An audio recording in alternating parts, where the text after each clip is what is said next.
Hi student, RGB classes में आपका स्वागत है। कल हमने पढ़ा था वास्तविक संख्याएं क्या होती हैं और आज हमें पढ़ना है यूक्लिड विभाजन प्रमेयिका। इसकी परिभाषा समझने के पहले हम थोड़ा सा जान लेते हैं कि माना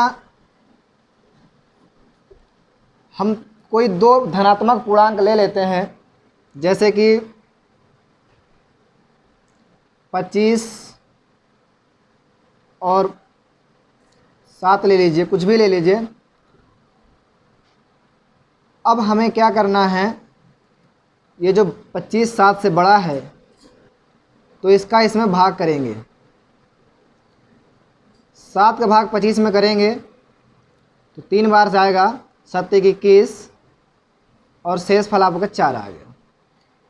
इसको हम लिख सकते हैं, ये भाजक होता है, ये भाज्य और एक भागफल और ये शेषफल। आपने पढ़ा होगा जूनियर क्लास में भाजक, भाज्य, भागफल और शेषफल। तो भाजक और भागफल का गुणा करके अगर हम शेषफल जोड़ देते हैं तो ये संख्या भाज्य आ जाती है। तो यही हमें करना है। इसको हम लिख सकते हैं 25 बराबर 7 × 3 और +4। इतना समझ में आ गया होगा। अब आगे अगर हम इसी संख्या में कुछ अलग संख्याएं मान लें, अलग माना ए और बी,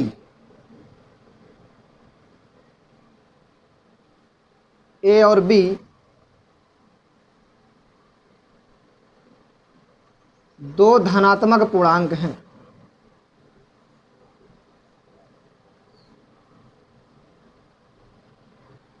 हमने यहाँ 25 और 7 लिया था। अब हम इसी की जगह हम ये समझते हैं जहाँ ए हमारा क्या है, बी से बड़ा है। ये अगर ये समझ में आ गया होगा तो ये भी आपको बहुत आसानी से ही समझ में आ जाएगा। तो देखेंगे इसका भी हम ऐसे भाग करते हैं।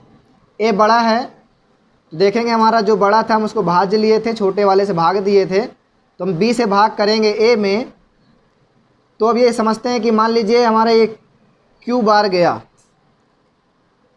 ए और बी कुछ भी हो सकता है, कोई भी धनात्मक पूर्णांक हो सकता है। तो ये क्यू बार गया और इसका इसमें मल्टीप्लाई करने पर यहाँ कुछ आएगा, बी और क्यू यहाँ पर आना चाहिए। और इसके बाद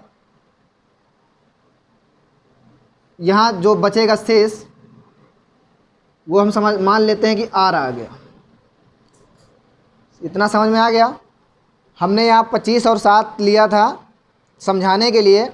अब हमने ये मान लिया कि ए और बी, क्योंकि ये तो एक क्वेश्चन हो गया छोटा सा। अब हमें पूरे सभी सवालों को हल करने के लिए एक मानक लेना होगा जिसके तहत हम अन्य सवालों को भी हल कर सकें। तो हमने यहाँ मान लिया कि ए और बी दो धनात्मक पूर्णांक हैं। अब ए बी से बड़ा है तो क्या करेंगे, भाग करके हमारा ये आ गया।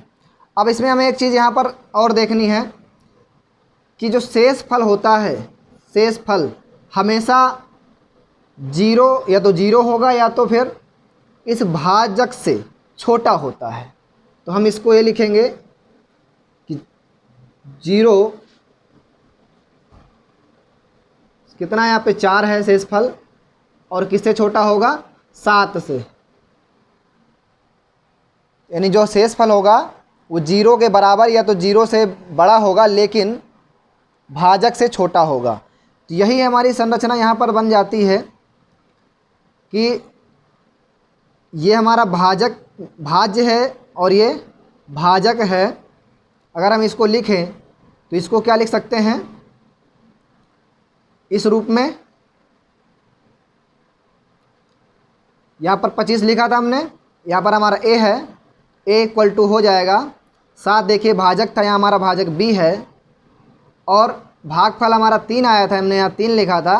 तो बी और क्यू का मल्टीप्लाई करेंगे और शेष फल हमने आर यहाँ पर माना है कि आर आ रहा होगा। तो ये आ गया हमारा A equal to B Q plus R. अब यहाँ पर जैसे कि हमने यहाँ ये बताया शेषफल तो ये 0 से या तो 0 होगा या फिर शेष हमारा यहाँ कितना r है ना, तो r क्या होगा, या तो 0 होगा या 0 से बड़ा होगा। लेकिन जो भाजक है इससे हमेशा छोटा होता है, क्योंकि अगर भाजक से बड़ा आएगा तो एक बार और चला जाएगा, इसलिए शेषफल हमेशा भाजक से छोटा होना चाहिए। तो ये कंडीशन आ जाती है। अब हम देखेंगे इसकी परिभाषा की ओर। यूक्लिड विभाजन प्रमेयिका, इसको परिभाषित किया गया है कि दो धनात्मक पूर्णांक a और b दिए रहने पर, जैसे हमने यहाँ मान लिया a और b हमारे दो धनात्मक पूर्णांक हैं, तो दिए रहने पर एक ऐसी अद्वितीय संख्या, पूर्ण संख्या q और r इसमें विद्यमान हैं। वो क्या हैं, वो उनको हमने q को भागफल और r को शेषफल माना है कि ये चीज़ आ जाती है a = bq + r। अब ये है क्या, ये देखने में नया शब्द लग रहा होगा, लेकिन आपने पहले बहुत पढ़े होंगे जूनियर में भी कि ये होता है भाज्य बराबर भाजक गुणे भागफल प्लस शेषफल। इसी का ये वही रूप से, इसी का ही रूप है ये कि किसी संख्या का हमने भाग दिया, जैसा कि आपने देखा भाज्य बराबर भाजक गुणे भागफल प्लस शेषफल, ये आता है। तो वही चीज़ हमने यहाँ पर इसको परिभाषित की गई है, और इस तरह हम इसको समझ सकते हैं कि आखिरकार है क्या यूक्लिड विभाजन। यूक्लिड विभाजन समझ गए होंगे आप। अब इसी से अब ये प्रमेयिका शब्द आता है।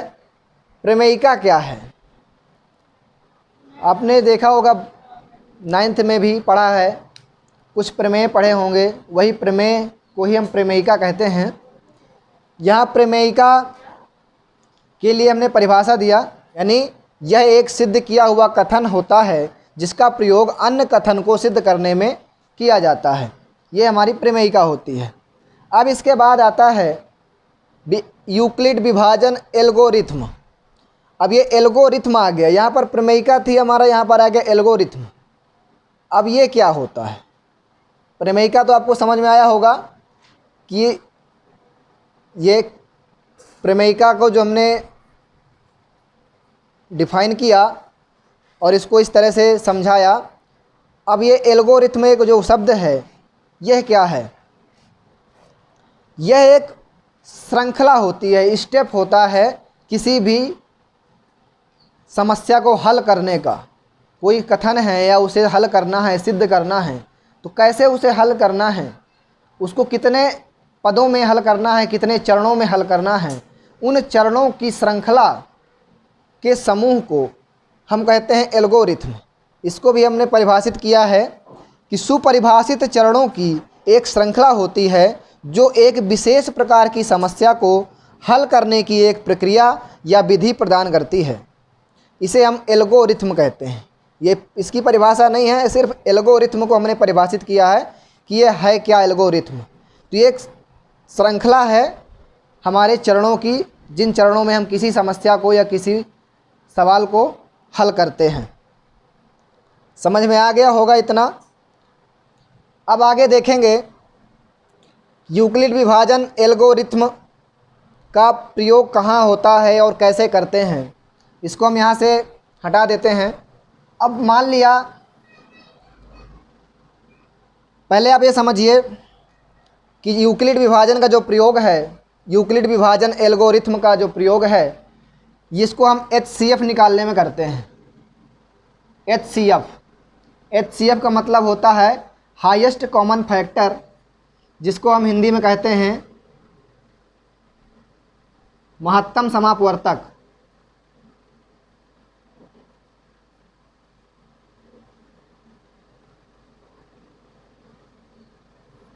महत्तम समापवर्तक, इसको निकालने के लिए ही हमें यूक्लिड विभाजन एल्गोरिथम का प्रयोग करते हैं।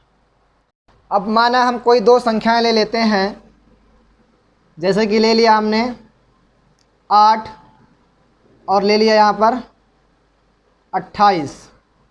अब इन दो संख्याओं का HCF निकालेंगे भाग विधि के द्वारा। तो ये हमारा निकलता है 8 दूनी 16, 8 तीक 24, 3 बार जाएगा, शेष फल आएगा 4। अब इस 4 को पुनः भाग करेंगे, 4 से भाग करेंगे 8 में, जो भाजक था यहाँ पर ये भाज्य बन गया और ये 2 बार जाएगा, 4 दूनी 8 और ये 0 हो गया। तो इस प्रक्रिया को हम तब तक करते हैं जब तक शेष फल हमारा 0 ना हो जाए। यही चरण हमारे आते हैं यूक्लिड विभाजन एल्गोरिथ्म के अंतर्गत। अब इसके बाद हम इसमें इसको लिख सकते हैं कि 28 इक्वल टू 8 गुणे 3 प्लस 4, 8 गुणे 3 प्लस 4, यहाँ 4 शेष फल आया। तो अभी ये फर्स्ट स्टेप हो गया हमारा। अब इसको दूसरा स्टेप पुनः करेंगे। क्या करेंगे कि जो हमारा ये भाज्य यहाँ पर था, भाजक था, तो इस भाजक को अब यहाँ पर ये क्या बन गया, भाज्य बन गया ये 8। तो अब ये 8 यहाँ पर आ जाएगा और यहाँ पर आएगा अपना 4 और 2 का मल्टीप्लाई होगा, यानी गुणा होगा, 4 गुणे 2 प्लस शेष फल हमारा 0 आ गया। यानी दूसरे चरण में ये प्रक्रिया हमारी पूरी हो रही है। अब इसे हम जब तक करते रहते हैं, तीसरा चरण इसका यही कहता है। पहला चरण हमारा क्या हुआ कि हमको Q और R ज्ञात करना है। Q और R ज्ञात करने के बाद Q और R से पुनः भाग करेंगे। ये हमारा Q है और ये R है, समझ रहे हैं। ये Q हो गया 3 और ये R हो गया 4। Q और R ज्ञात किया। अब हम जो R आया, अब उसका हम पुनः R से भाग करेंगे, यानी जो शेष फल है शेष फल से भाग करेंगे किसमें, जो इसका भाजक है। और अब शेष फल 0 हो गया। नहीं होता तो फिर हम क्या करते हैं, फिर वही प्रक्रिया दोबारा दोहराते हैं। यहाँ पर इस शेष फल जो आता है यहाँ पर उससे पुनः भाग करते और इस भाजक को यहाँ लेके आते। तो यही तीसरा स्टेप यही कहता है कि इस प्रक्रिया को तब तक करना है जब तक शेष फल 0 ना आ जाए। और जिस भाजक पर शेष फल 0 आ जाता है, जिस भाजक पर शेष फल 0 आ जाता है, वही भाजक आपका HCF कहलाता है। तो यहाँ पर हमारा HCF क्या हो जाएगा, HCF हमारा हो गया 4। इस तरह से हम HCF निकालते हैं यूक्लिड विभाजन एल्गोरिथ्म के द्वारा। आपको ये समझ में आ गया होगा। इसे हम रफ काम में कर सकते हैं साइड में कि कैसे करते हैं। अगर हम इसमें कहीं किसी को डाउट हो कि कौन पहले आता है कौन बाद में आता है, तो एक बार ऐसे कर लेंगे, भाग विधि द्वारा मासा यानी महत्तम समापवर्तक यानी HCF निकालेंगे तो आपको क्लियर हो जाएगा कि हमको पहले क्या रखना है। हमको क्या रखना है, बीच में भाजक रखना है। यानी इसी प्रमेय की सहायता के द्वारा जैसे ये प्रमेय कहती है उसी के अनुसार हमें रखते चले जाना है और तब तक रखना है जब तक शेषफल 0 ना आ जाए। और जब शेषफल 0 आ जाता है तो जो हमारा ये भाजक होगा वही हमारा HCF आ जाएगा। जो संख्या हमारी यहाँ पर लिखी होगी वही हमारा HCF हो जाता है। ये हमारा है यूक्लिड विभाजन एल्गोरिथ्म। माना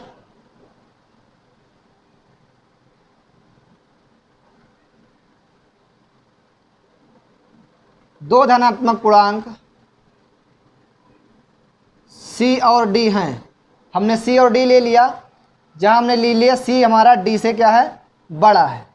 हमने इसको ऐसा ले लिया। अब हमें क्या करना है फर्स्ट स्टेप में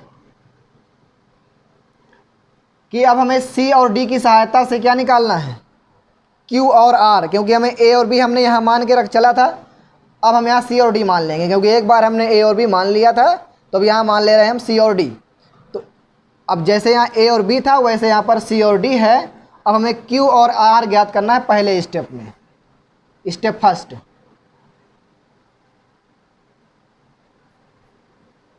यानी चरण 1।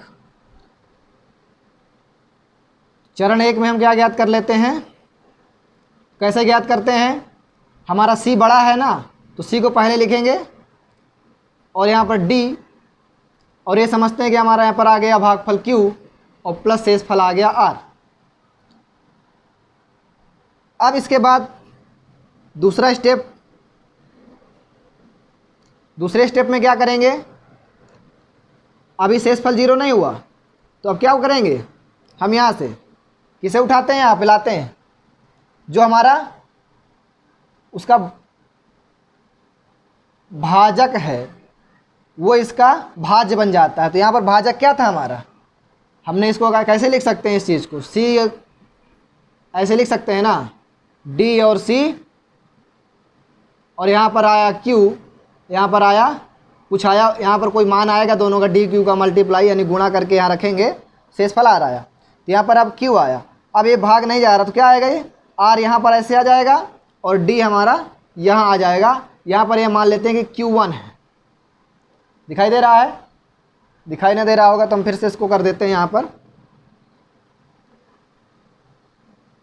नीचे समझ लेते हैं इस चीज़ को कि जो C और D अगर इसको हम भाग करेंगे तो C बड़ा है तो ये हमारा आ जाएगा भाज्य में, और D छोटा है, जिसकी तरफ मुंह खुला होता है वो बड़ा कहलाता है, जिसकी तरफ ये बंद होता है वो छोटा होता है। ठीक है, तो D का हम भाग करेंगे तो ये समझते हैं कि ये क्यू बार गया, तो यहाँ पर इसका जो गुणा करके कुछ आएगा। अब हम ये समझ लिए कि यहाँ पर आ गया R शेषफल, अभी शेषफल 0 नहीं हुआ, R का पुनः भाग करेंगे तो यहाँ पर क्या आ जाएगा, D। अब ये समझते हैं कि यहाँ पर हमारा Q1 आ गया। अब Q1 के बाद यहाँ कुछ आएगा और शेषफल हमारा आ जाएगा R2, यानी ये प्रक्रिया तब तक चलेगी जब तक ये शेषफल हमारा 0 ना आ जाए। तो हमने इसको एक बार ऐसे लिखा, दूसरे चरण में क्या आ जाएगा, किसको लिखेंगे, यहाँ पर समझ गए ना, पहले अगर इसको समझ गए होंगे तो आप इसको यहाँ बता सकते हैं कि इसके आगे हम इसको दूसरे चरण में क्या करेंगे। हमें जो इसका भाजक था अब ये क्या बन गया, भाज्य बन गया, यानी जो ये यहाँ संख्या है तो इसको हम यहाँ उठा के यहाँ रखेंगे, बराबर करेंगे। अब यहाँ क्या आएगा, R और Q1, R Q1 प्लस शेषफल क्या आया, R2 आया। इस तरह से हम इसको करते रहेंगे जब तक शेषफल हमारा 0 नहीं आ जाएगा। अब मान लीजिए अगली बार में शेषफल हमारा 0 आ रहा है तो हम इसे क्या कर लेंगे, यहाँ पर जो यहाँ पर R आया, ये R आया तो इस हमने यहाँ इसको R2 लिख दिया, R1 लिख लेते हैं क्योंकि अभी 2 तो आया, 1 आया नहीं है। जो R है तो ये R यहाँ पर आ जाएगा, यहाँ पर क्या आ जाएगा, किसका मल्टीप्लाई करेंगे, यहाँ पर किसका देखिए हुआ था, हमने यहाँ पर किसका किया था, R का, और कोई एक जब यहाँ पर Q था तो यहाँ हमने मान लिया कि Q1 कोई भाग फल आया तो यहाँ पर हम Q2 मान लेंगे, और दूसरा ये जो शेषफल होता है यानी ये यहाँ पर आ जाएगा R1 और Q2। ये समझते हैं कि यहाँ पर हमारा शेषफल हमारे इतने में 0 हो गया। तो इस तरह से इस प्रक्रिया को करते रहते हैं तो ये कहलाता है यूक्लिड विभाजन एल्गोरिथम। ठीक है, समझ में आया। एग्जाम्पल हम मान लेते हैं अपने आप से कुछ समझने के लिए। इस विभाजन को एक बार और उदाहरण के तौर पे समझ लेंगे कि हमें कैसे करना है। कोई संख्या मान लिया हमने, मान लिया कि 32 मान लिया, और यहाँ पर मान लिया हमने 90, दो संख्याएं मान ली। अब इनको यूक्लिड विभाजन के द्वारा इनका HCF निकालना है। क्या निकालना है दोस्तों, HCF निकालना है। HCF equal to question mark. किस विभाजन से निकालना है, कैसे निकालना है, यूक्लिड विभाजन एल्गोरिथम की सहायता से इनका HCF निकालना है। तो हम यहाँ क्या देख रहे हैं कि 90 हमारा बड़ा है 32 से, तो क्या करेंगे, यहाँ पर 90 को लिखेंगे, यहाँ पर क्या आएगा। अब इसीलिए अब यहाँ पर आप भूल सकते हैं कि हमें क्या लिखना है क्या नहीं लिखना, भाग भी भाग करना ही होगा, बिना भाग किए आप नहीं लिख सकते हैं। इसलिए अब इसको रफ काम में हम कर सकते हैं साइड में कि 90 को आप भाग करेंगे 32 से, कितनी बार जाएगा, ये 3 बार में ज़्यादा हो जाएगा, 2 बार करेंगे तो ये आएगा 64, घटा देंगे तो कितना आएगा, नीचे नहीं आ पाएगा। इसको हम यहाँ पर भाग कर लेते हैं 90 में भाग करेंगे 32 से तो ये आ जाएगा 2 बार में जाएगा, और ये 32 दूनी आया 64, घटा देंगे 10 में 4 जाएगा 6 बचेगा, यहाँ पर 8 में 6 गया 2 आया 26 आ गया। अब 26 को पुनः भाग करेंगे, 26 से भाग करेंगे किस में 32 में, 32 को उठा के यहाँ रख लेंगे। अब ये कितनी बार जाएगा, 1 बार जाएगा, तो यहाँ 26 आ जाएगा, फिर घटाएंगे 12 में 6 जाएगा कितना बचेगा 6 जाएगा, और इसको पुनः 6 आया 0 नहीं हुआ अभी, पुनः भाग करेंगे तो यहाँ आएगा क्या 26 आएगा, और 6 से भाग करेंगे 26 में तो 4 बार जाएगा 24 आया। अब बचा यहाँ पर 2, अब 2 से पुनः भाग करेंगे 6 में तो ये 3 बार जाएगा, और ये जहाँ पर 0 हो जाएगा। तो ये हमारी कितने चरणों में हुई प्रक्रिया, जब तक 0 नहीं हुआ तब तक हमें इसे करते जाना है। ये हमारा तीसरा चरण कहता है यूक्लिड विभाजन एल्गोरिथम का।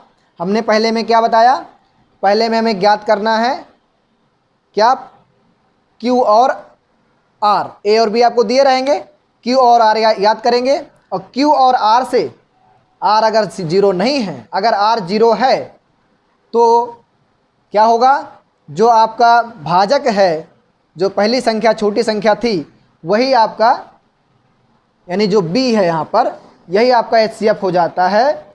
और अगर 0 नहीं होता तो पुनः उसका भाग करते हैं, और तब तक करते जाते हैं, तीसरे उसमें हैं चरण में कि तब तक करते हैं जब तक शेष फल हमारा 0 ना हो जाए।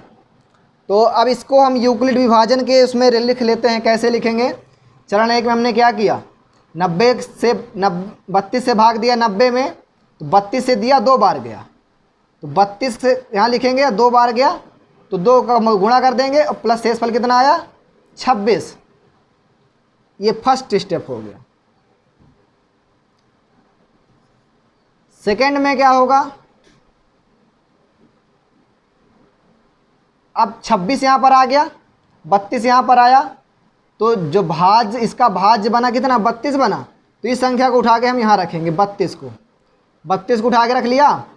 अब यहाँ 26 और 1 है, तो 26 गुणे 1 बार गया था, प्लस कितना शेष फल आया 6 आ गया। अब 26 यहाँ पर आया तो 26 को हम यहाँ लिखेंगे, यह आएगा आपका थर्ड स्टेप।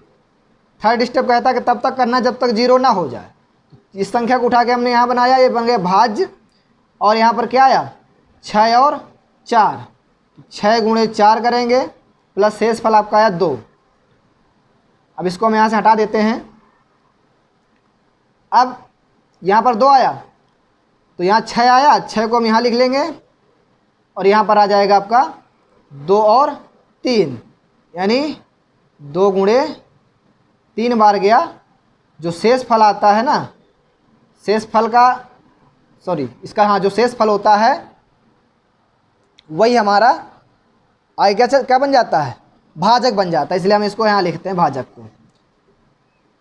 अब क्या बचा यहाँ पर 0 आ गया, शेष फल 0 आ गया, यानी हम 4 चरणों में इसको कंप्लीट कर पाए हैं। इसको अब इस भाग को हम यहाँ से हटा देते हैं।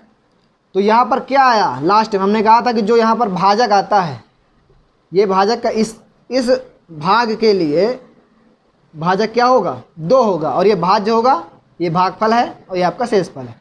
शेषफल 0 आ गया है, यानी ये आपका यहाँ जो HCF आएगा ये क्या हो जाएगा 2 हो जाएगा, यही आपका आंसर हो जाएगा। इस तरह से हम यूक्लिड विभाजन एल्गोरिथम का प्रयोग करके HCF ज्ञात कर सकते हैं।